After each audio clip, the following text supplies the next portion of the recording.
Good morning. To recap the scriptures 3 and 4 from yesterday regarding the new heaven and the new earth in Revelation 21, I left what came to my spirit later on during the day regarding verse 3, where it says, no, let's go to verse 4, where he says, I shall wipe away all tears from their eyes. There shall be no more death, neither sorrow nor crying, neither shall there be any more pain, for the former things are passed away. And what God brought to my spirit was that in verse 1, where he mentions there will be no more sea, oceans, other translations say oceans instead of sea, God pointed out to me in my spirit that the pain, the death, the sorrow, the crying, all of that and so much more are the oceans, the seas that floods our souls, our minds, our wills, our emotions. These are the heavy flowing waters of the soul, the oceans, the seas. And God say that there will be no more of that. The former things are passed away. Thank you, Father. Okay, and verse 3, he mentioned, he said, great voice. I heard a great voice. And God brought it to me to also pinpoint that great voice. This voice can outsound, override, is more powerful than any of the other voices, again, that floods our mind, our soul.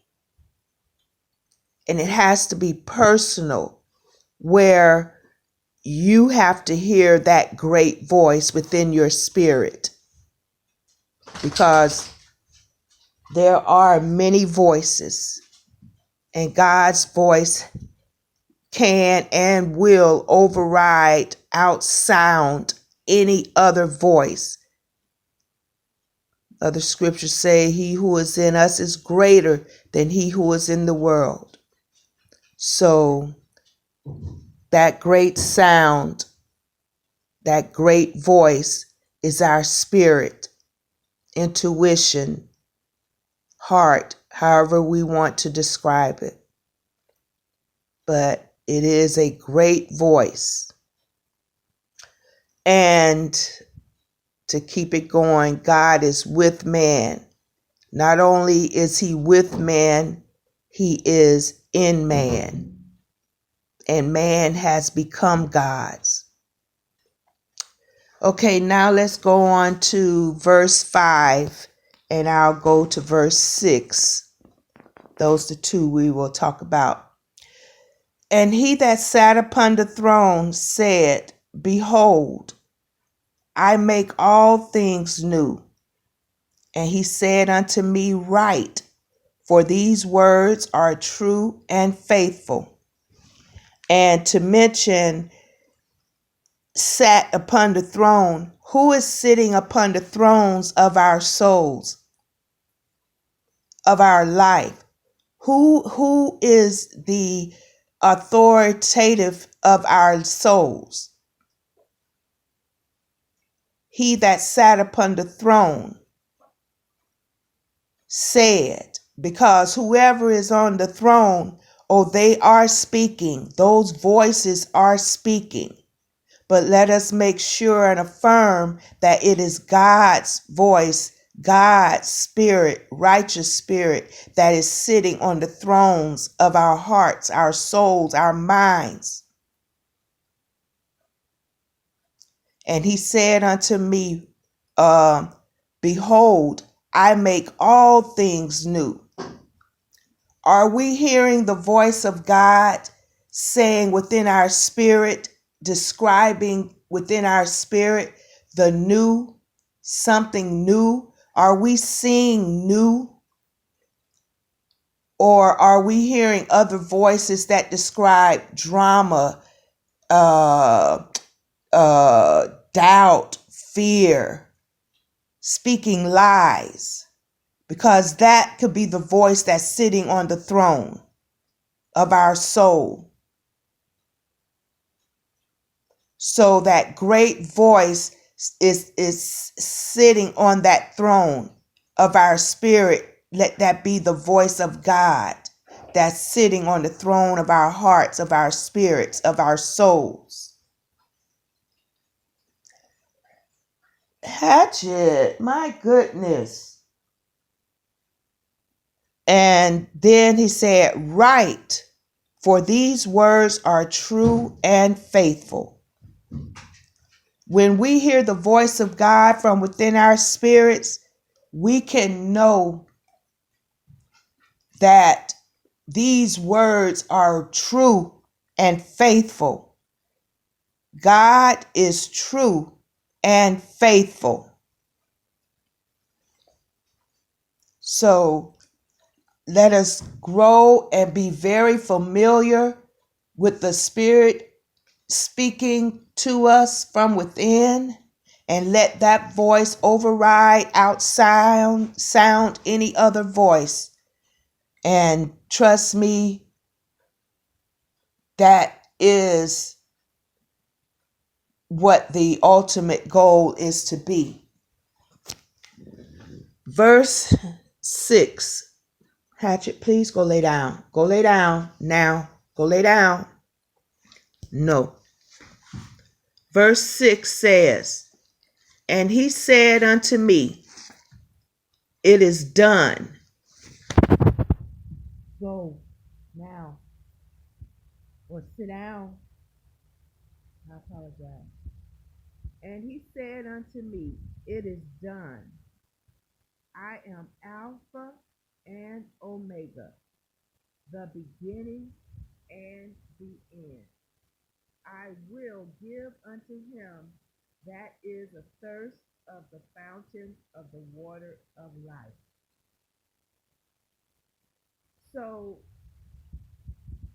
God saw the beginning to the end.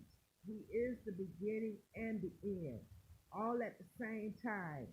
It's like he sees the evolution of man, how we started, how we, all of our beginning, middle, ending stages.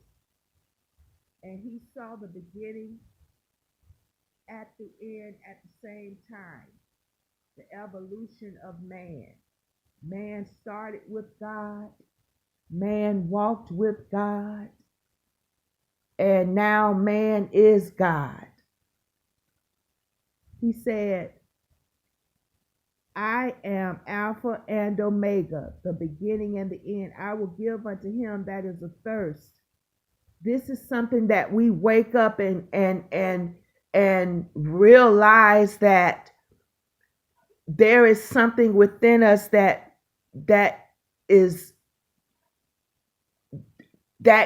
thirst quench can't be met unless it's being fulfilled through the Spirit.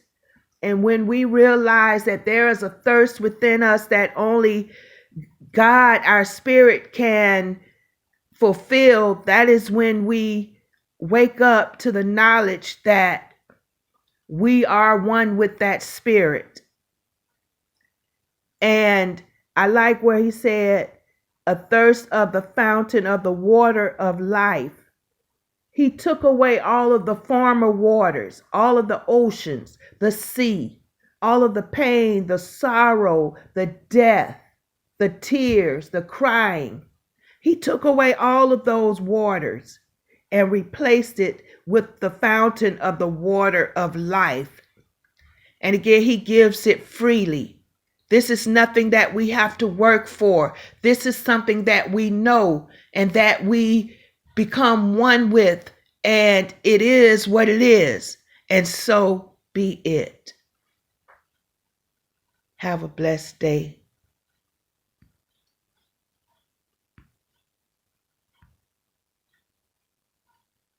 If I could turn the camera off.